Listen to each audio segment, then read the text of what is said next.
What's up, guys? Welcome back to the channel. Today's day 65 of my 120. I do have a little thought for you guys, a little discussion for some of you. Specific some of you, and specifically guys and gals that have been in the military. Now, being I was not in the military, I cannot tell you from that point of view, but I can tell you from the point of view of working with military guys, and all sorts of situations of military guys. I've met a couple different sources where some have either been medically discharged, less than honorably discharged, or just retired and then come into this career in the maritime industry. And also there's different ways about doing it. Now, I've met an OS who I think he had gotten out of the Coast Guard, and he was able, because he was getting out, he was able to do like a transfer kind of thing, a transferring program where they used his sea time in the Coast Guard, transferred it over into, I can't remember the school, he told me, but he basically transferred it over into an officer program for civilian officers in the maritime industry. And he was able to take his sea time and go for a third mate's license. Now, somewhere in the paperwork, it got screwed up, and then when he joined SIU, they said his paperwork ended up saying he was an AB, but he also needed, it was some weird situation, but he ended up sailing as an OS. Anyways, in the program, I met some less than honorable discharge guys and also just medically discharged guys that had both been out of the military for such a point of time that the Coast Guard didn't recognize their sea time and transferred over to get their MMCs. So this is all originating from a question I got where I was asked, will the Navy help? He didn't really specify, or he said, does the Navy help? There is no Navy on this ship that I'm on. I don't know what he was talking about, but after answering that question, it led to another question, to an answer. Basically, he was asking that, does Navy time count towards your MMC? Now, if you don't already know this, you get your Merchant Mariner credential through the Coast Guard. They issue it. Now, Navy time, does your Navy time count towards the Coast Guard? Say you did 4 years in the Navy, does that 4 years count towards your MMC? Not necessarily. Sea time. Just because you did 4 years in the Navy, or because you did 4 years in the Coast Guard, if those 4 years you only were on a ship for a month of it, then you only have 30 days of sea time.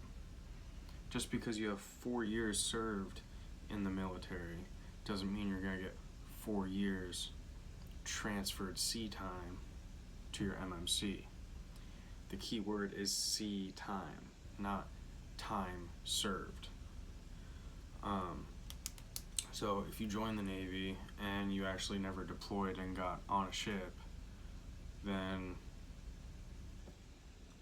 are you really a sailor? If you look up the definition of a sailor, I think it's been misinterpreted through the years. So, does being in the Navy or any military, can it help and contribute? Yes, it can, but it has to be actual time on a vessel.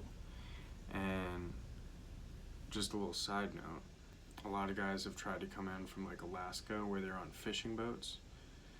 Now, I've heard some guys cheating the system and saying, oh yeah, I just had, a rinky-dink little fishing captain say that I did so many days, and I was able to get my AB, but it was AB limited.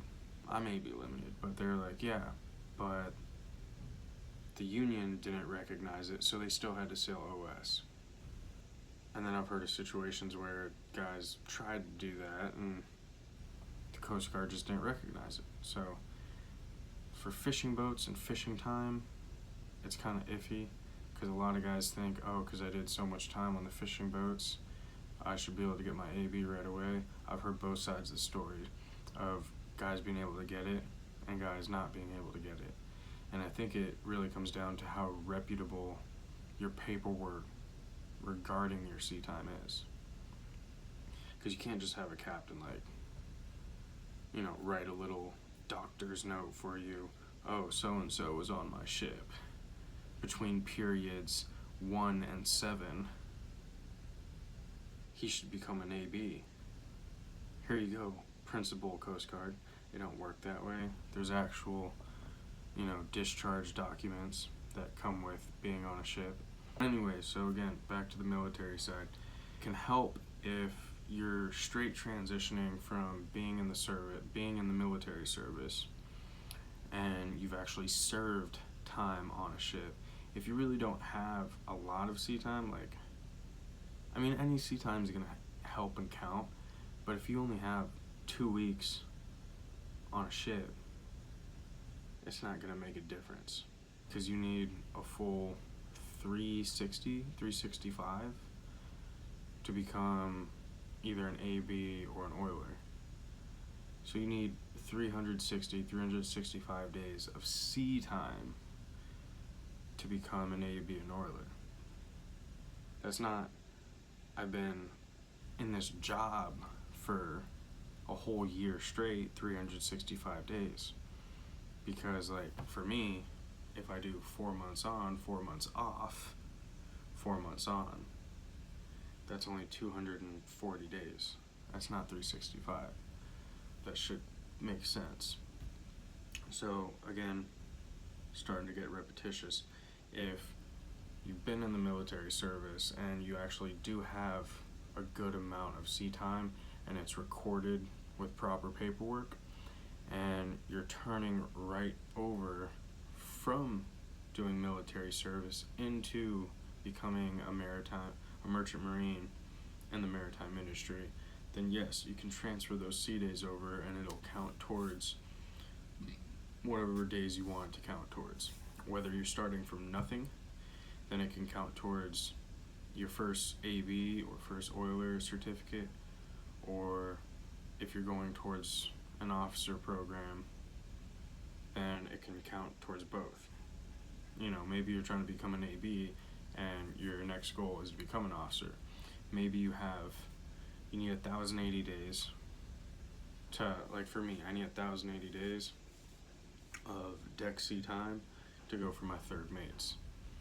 Well, say you have 900 days of sea time within the military recorded on paperwork, and you're transferring straight into becoming a merchant mariner, getting your MMC, then you'd only have to sail another one contract, you know, a 4-month contract as an AB, and then you have your 1080, and now you can go for your third mate's license.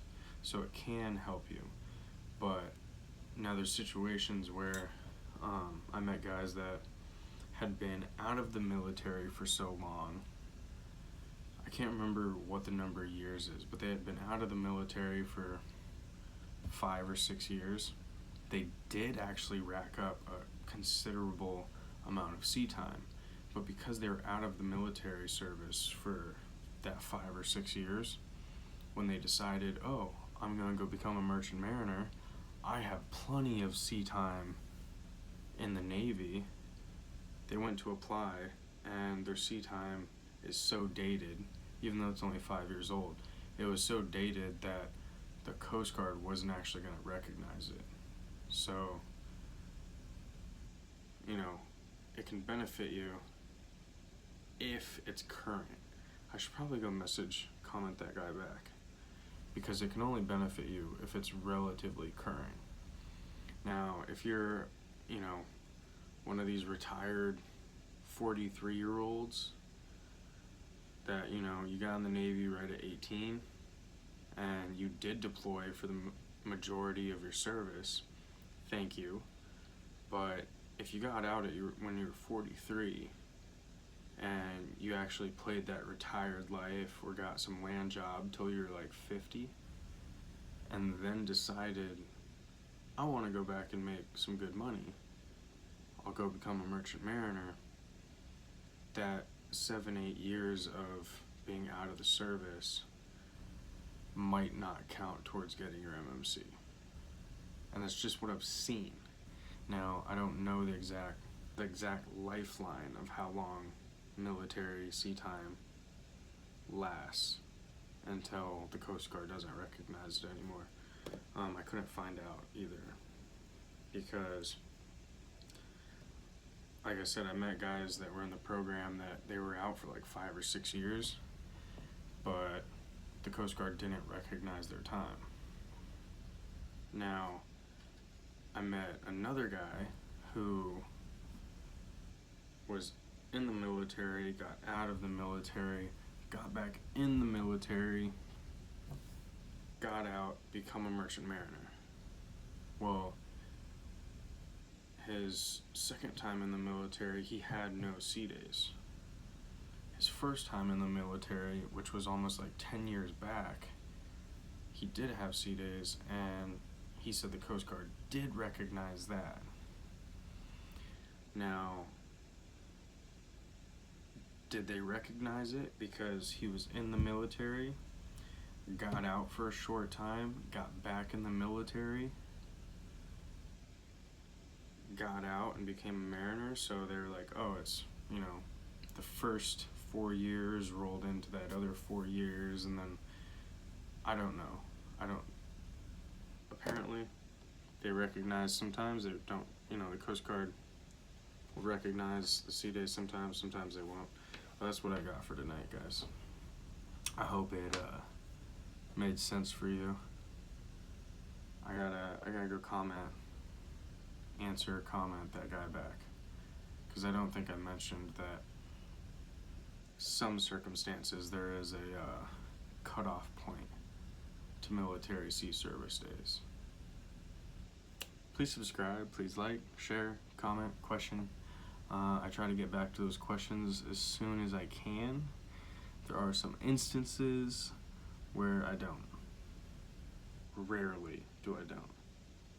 But obviously, sometimes I can. Please subscribe. I'm out.